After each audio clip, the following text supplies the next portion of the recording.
আসসালামু আলাইকুম। অস্ট্রেলিয়ার মাটিতে টপ এন্ড টি-20 ক্রিকেটে বাংলাদেশ এমার্জিং টিমের প্রতিনিধিত্ব করবেন সাব্বির রহমান। সাব্বিরকে নিয়ে কথা বলতে গেলে অনেকেই একটা বিষয় মনে করেন যে সোশ্যাল মিডিয়া ট্রেন্ডে গা ভাসিয়ে তাকে নিয়ে কথা বলা হচ্ছে কিনা, কিন্তু সত্যি কথা বলতে ইন রিসেন্ট টাইমসে সাব্বির যেসব জায়গায় খেলেছেন, আপনি যদি বাংলাদেশের অন্যান্য প্লেয়ারদের সঙ্গে কম্পেয়ার করতে চান তাহলে একটা বিষয় খেয়াল করে দেখবেন, ক্রিকেটীয় দৃষ্টিকোণ থেকে সাব্বির যখন ব্যাটিং করেন, যতটুকু ব্যাটিং করেন, যতক্ষণ ব্যাটিং করেন, তার ব্যাটিং শৈলীর জায়গাটা বেসিক এবং বডি ব্যালেন্স সবকিছু কোলাবো করলে সাব্বিরের ব্যাটিংটা দেখলে আপনার কাছে মনে হয় যে ওকে, কেউ একজন ব্যাটসম্যান আছেন যিনি আসলে ওই জায়গাটা ডমিনেট করতে এসেছেন। এখন কোনো দিন তিনি সফল হবেন, কোনো দিন সফল হবেন না। আপনি লাস্ট বিসিএল ওয়ানডে ফরম্যাটটাও যদি চিন্তা করেন, সেই জায়গাটাও খেয়াল করে দেখবেন যে ইনিশিয়াল স্টেজ থেকে রান সাব্বির পেয়েছেন, বিশেষ করে ওয়ানডে ফরম্যাটটাতে একটু পরের দিকে 6-7 নম্বরে ব্যাটিং করে। আপনি এই বছরটাতে ঢাকা প্রিমিয়ার ডিভিশন ক্রিকেট লিগেও multiple number of matches Sabbir কিন্তু লাস্টের দিকে ফিনিশিং দিয়েছেন। মোসাদ্দেক সৈকত অবশ্যই তার টিমে ছিলেন, তারপরও সাব্বিরের ইনিংস গুলো কিন্তু আলাদা করে ম্যাচ উইনিং প্রেক্ষাপটে ভূমিকা রেখেছে। বিপিএল এর পার্সপেক্টিভে যদি চিন্তা করেন না, কয়েকটা ম্যাচ বাদে সাব্বির যতগুলো ম্যাচে আসলে সুযোগ পেয়েছেন, সত্যি কথা বলতে সাব্বির টি-20 ক্রিকেটে তাকে কিন্তু আমরা প্রমিনেন্ট হতে দেখেছি 3 বা 4-এ ব্যাটিং করে। বাট বিপিএল আমি জানি না আসলে এই বছরের বিপিএলটাতে তাকে অলওয়েজ ফিনিশিং রোলে দেওয়া হয়েছে, ডিফিকাল্ট সিচুয়েশনে ব্যাটিং করতে দেওয়া হয়েছে। বাট অ্যাপার্ট ফ্রম সাম ম্যাচে সাব্বিরের ব্যাটিং দেখলে কিন্তু বোঝা যায় যে তার মধ্যে এখনো সেই জায়গাটা আছে। সবচেয়ে উল্লেখযোগ্য ব্যাপার যে আমি কেন সাব্বিরকে অন্যান্য ব্যাটসম্যানদের চেয়ে আলাদা করে রাখি, সেটা হচ্ছে তার বডি ব্যালেন্সের জায়গাটা। আপনি খেয়াল করে দেখবেন, আমি যদি গত বিপিএল থেকে স্টার্ট করি, সাব্বির যখন শর্ট খেলেন আপনি তার ব্যাকফুটের ব্যালেন্সটা লক্ষ্য করে দেখবেন। ব্যাকফুট কিন্তু খুব বেশি নড়চড় করে না, ব্যাকফুটের ব্যালেন্সটা খুবই স্টেবল, এবং এই স্টেবল ব্যালেন্সের জন্য তার হেড পজিশনটা ওই রকম ভাবে ফল করে যায় না।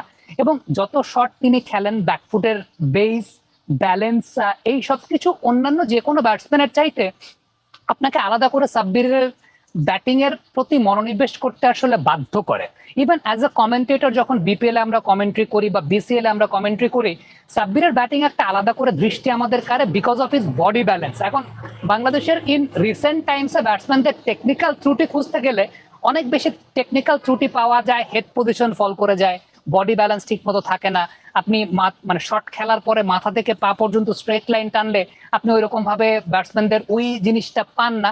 বাট সাব্বিরের আপনি 99% ক্ষেত্রেই দেখবেন যে আপনি মাথা থেকে পা পর্যন্ত শর্ট খেলার পরে স্ট্রেট লাইন টানলে there is a straight line, মানে বডি ব্যালেন্সটা এত শক্ত। আমি সাব্বিরকে এটা ব্যক্তিগতভাবে জিজ্ঞেস করেছিলাম যে ব্রো, মানে এই বডি ব্যালেন্সটা আসলে মেনটেন হয় কিভাবে? মানে আমরাও যখন ক্রিকেট খেলি আমাদেরও মানে শর্ট খেললে ব্যাকফুট সরে যায়, ব্যাকফুট স্টেবল থাকে না। তো সাব্বির একটা ছোট টিপস দিয়েছিলেন, ওটা পার্সোনালি আমাকে দিয়েছিলেন, আমি সেটা আপনাদের সঙ্গে শেয়ার করি। সেটা হচ্ছে, অনেক ওয়েট বল পাওয়া যায়, 500 বা 600 গ্রাম ওজনের ওয়েট বল পাওয়া যায়।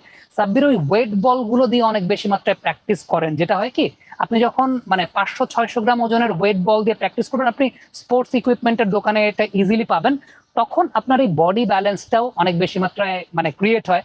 সাব্বির বডির লোয়ার পোর্শন নিয়ে অনেক বেশি মাত্রায় কাজ করেন, ফিটনেস নিয়ে কাজের জায়গাটায় অন্য অনেকের চাইতে সাব্বির সারা বছর নিজেকে ফিট রাখার চেষ্টা করেন, সেটাও একটা খুব গুরুত্বপূর্ণ বিষয়। সময় কিন্তু চলে যাচ্ছে, কারেন্ট বিলটা দিও। নিও। নিও তার মানে তো পরে। হাতে যখন নিও তখন বিল পে, ফান্ড ট্রান্সফার অথবা সেভিংস সবই হবে টেনশন ফ্রি। আপনি বলেন দিও, এমটিভি বলে নিও। ইভেন আরেকটা বিষয় আমি যদি বলি, সেটা হচ্ছে লাস্ট বিসিএল এ একটা বিষয় আমরা একটা কথা প্রায় বলি যে অফের বল লেগে টেনে খেলে বাংলাদেশের ব্যাটসম্যানরা। এখন এটার আমরা সমালোচনাটা কখন করি, যখন অফের বল লেগে টেনে খেলতে গিয়ে ব্যাটসম্যান পারে না। অফের বল লেগে টেনে খেলতে চায় কিন্তু টাইমিং হয় না। But Sabbir is that kind of batsman, যিনি অফের বল লেগে টানলেও টাইমিং প্রপারলি হয়। That is because of the body balance, কারণ তার বডি ব্যালেন্সটা অলওয়েজ স্টেবল থাকে। আপনি দেখবেন যে লাস্ট বিসিএল এর একটা ম্যাচের এক্সাম্পল যদি দেই, যে অফের বল লেগে টেনে তিনি খেলছেন এবং তিনি প্রপারলি টাইমিং করছেন। এখন আপনি যদি অফের বল লেগে টেনে খেলে প্রপারলি টাইমিং করতে পারেন, দেন দ্যাটস ইউর ক্রেডিট। প্রবলেমের জায়গাটা হচ্ছে আমাদের ব্যাটসম্যানরা অফের বল লেগে টেনে খেলতে গিয়ে ব্যাটে লাগাতে পারেন না, টপেজ হয়ে আউট হয়ে যান, দ্যাটস দ্য থিং। বাট সাব্বিরের ক্ষেত্রে ব্যাপারটা আসলে সেরকম হয় না। সো আমার কাছে ব্যক্তিগতভাবে মনে হয় যে সিলেক্টররা এই সুযোগটা সাব্বিরকে দিয়েছেন।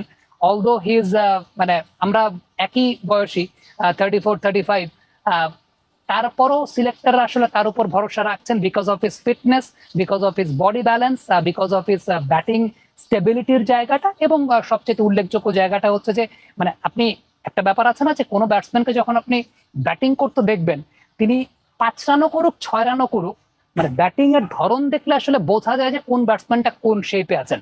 একজন ব্যাটসম্যান হয়তো 30 বা 40 রান করলেন, বাট তার ব্যাটিং এর মধ্যে আপনি কাপাকাপি দেখবেন, বাট সাব্বিরের 8-10 রানের মধ্যে আপনি ওইরকম কাপাকাপির জায়গাটা দেখবেন না। That means he is stable. এখন আমি সবসময় একটা কথা বলি যে সাব্বির যদি আসলে সিরিয়াস হন ক্রিকেটটা নিয়ে, অলদো তিনি এটা পরবর্তী সময় আমাকে বলেছেন যে আমি সবসময় সিরিয়াস থাকি, বাট এটা আমার একটা অ্যাজ আ ওয়েল উইশার তার ক্ষেত্রে কথা, যে ক্রিকেটটাকে নিয়ে সাব্বির যদি সিরিয়াস থাকেন, আমার মনে হয় যে ন্যাশনাল টিমে কামব্যাক করানোর ক্ষেত্রে কোনো কিছু সে জায়গাটা বাধা হতে পারে না। বিশেষ করে আমাদের রিসেন্ট পাইপলাইনের যে অবস্থা থাকে, ওই কোয়ালিটির বোলিং অ্যাটাক ফেস করার পার্সপেক্টিভ বিবেচনা করলে সাব্বিরের যে স্টেবিলিটি এবং বডি ব্যালেন্সের জায়গাটা অ্যাজ আ ব্যাটার, সেটা আমার কাছে মনে হয় যে অন্য অনেকের চাইতে বেটার। মানে আপনি যদি আমাকে মানে 10 দিনের মধ্যে 8 দিন বলেন যে একজন ব্যাটসম্যানকে পিক করতে, আমাদের ডোমেস্টিক ব্যাটসম্যানের মধ্যে থেকে আমি সাব্বিরকে পিক করতে চাইবো, আমি মোসাদ্দেক সৈকতদেরকে পিক করতে চাইবো এই কারণে, অনেক তরুণ ক্রিকেটারদের চাইতে, বিকজ মানে এই ব্যাটসম্যানদের ব্যাটিং দেখলে মনে হয় ওকে কিছু একটা দেখছি, মানে কাপাকাপির জায়গাটা নেই, যতক্ষণ ব্যাটিং করেন কাপাকাপি না করে ব্যাটিং করেন। So that is the thing. I wish Sabbir top end টি20তে নিজের নামের প্রতি সুবিচারটা করবেন, যেভাবে আমরা বলছি সেই তথ্যের উপর সুবিচার তিনি করবেন। কমেন্ট বক্সে আপনাদের মন্তব্য মতামত জানতে চাই, লিখে পাঠাবেন।